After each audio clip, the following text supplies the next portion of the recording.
judgment in verse 10. It says, "For they are like entangled thorns, like drunkards as they drink, and they are consumed like stubble fully dried." Imagine two thorn bushes completely entangled. What would happen if you tried to separate them? Probably nothing but pain and frustration, right? Or imagine a drunk person in an utter stupor trying to defend themselves from an attack. They have no ability to fend it off. They can't even see the attack coming. Or imagine completely dry stubble, no moisture at all, and a spark lands on it. And in a moment, it's on fire, utterly consumed. How could it not go up with a big puff of fierce heat? This fiery description, it conveys the irreversible and sure destruction that was about to come upon Assyria. So for those who trust the Lord, his strength is very good news.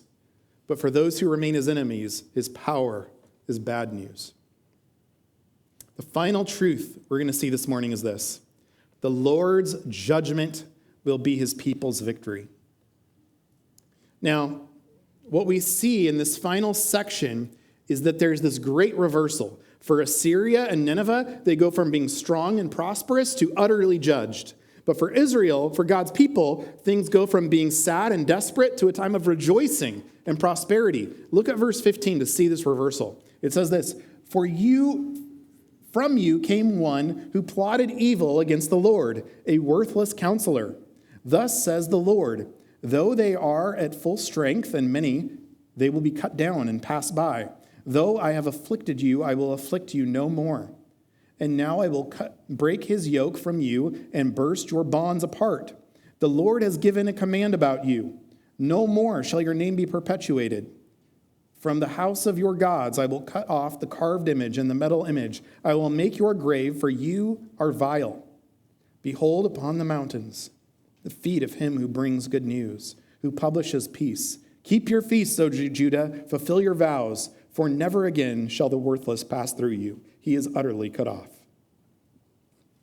All right, so we read that whole section, but let's look at verse 11. It's interesting because verse 11 seems to speak of an individual. It says, "For from you came one who plotted evil against the Lord, a worthless counselor." Who is this worthless counselor? The simple answer is that this is the king of Assyria who attacked and enslaved Israel. But I think it's a bit more complicated than that, because often the Bible communicates in patterns, and I think there's a pattern here. I think Nineveh's fall is both a historical reality, but it's also a representation of Israel's arch enemy that will be conquered in the last days. And so Nineveh's destruction is symbolic and representative of God's final judgment. And so what we have here is a foreshadow of the coming end times judgment upon the earth. And so this worthless counselor is the king of Nineveh, but it also points forward to another worthless counselor, to Satan and the Antichrist. And one thing you should know is that in Hebrew, the word for worthless is pronounced Belial. And in the New Testament, this is the word that is used of Satan. For example, in 2 Corinthians 6:14, it says, "Or what fellowship has darkness, light with darkness? What accord has Christ with Belial?" And so as we read this prophecy, we should read it as a historical reality, but also know that it may be a pattern for the coming judgment and victory of God on this earth. And so it begins with a word of judgment from God. It says, "Thus says the Lord, though they are at full strength and many, they will be cut down and pass away. Though I have afflicted you, I will afflict you no more.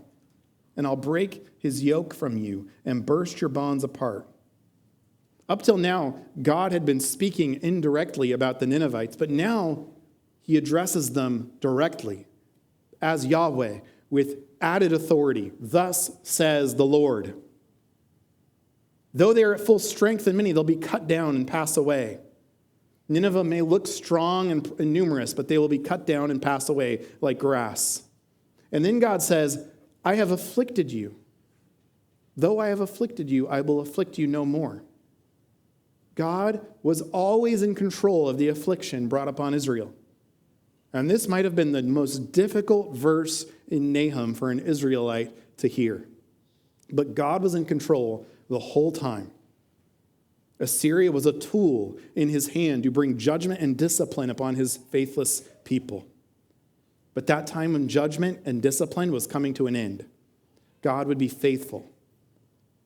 God was going to break the very yoke and bonds of their slavery. That's not just a metaphor. Israel really was enslaved by Assyria, and those bonds would be broken when Assyria was conquered. God was in control the whole time.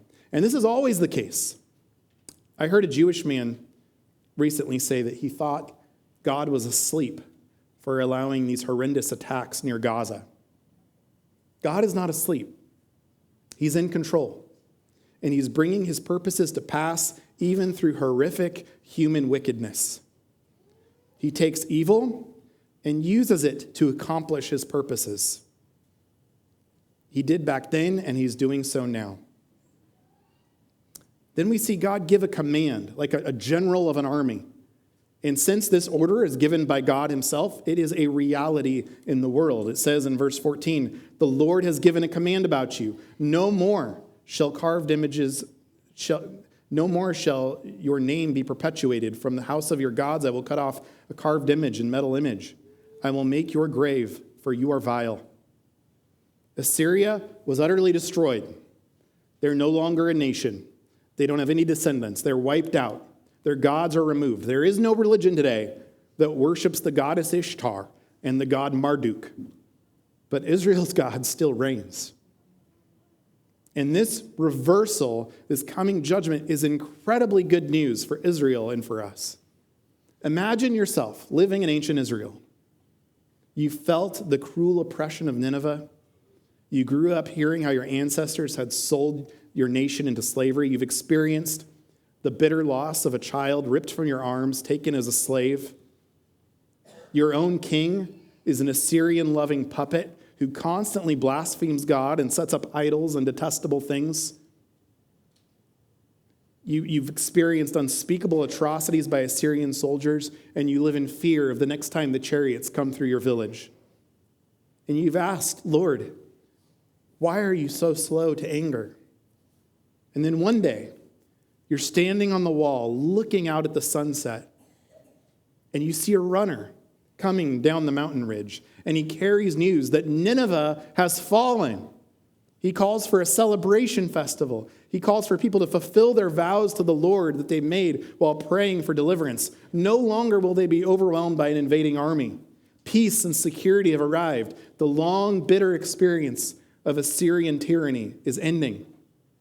That's what verse 15 pictures. Behold, upon the mountains, the feet of him who brings good news, who publishes peace. Keep your feasts, O Judah, fulfill your vows, for never again shall the worthless pass through you. He is utterly cut off. See, the news of this judgment, while bad news for Nineveh, was very, very good news for God's people. And in the same way, one day Jesus will come back. It'll be a time of fierce judgment upon this earth, but it'll also be a time of great joy and rejoicing for God's people. And so we look for that day when evil will be no more, when all the wrongs will be made right, when every knee will bow and every tongue confess that Jesus is Lord, and in Tolkien's words, everything sad is going to come untrue. Revelation 22:17, the Spirit and the bride say, come. And let the one who hears say, come. And let the one who is thirsty come. And let the one who desires take the water of life without price. The Lord's jealousy brings about his vengeance.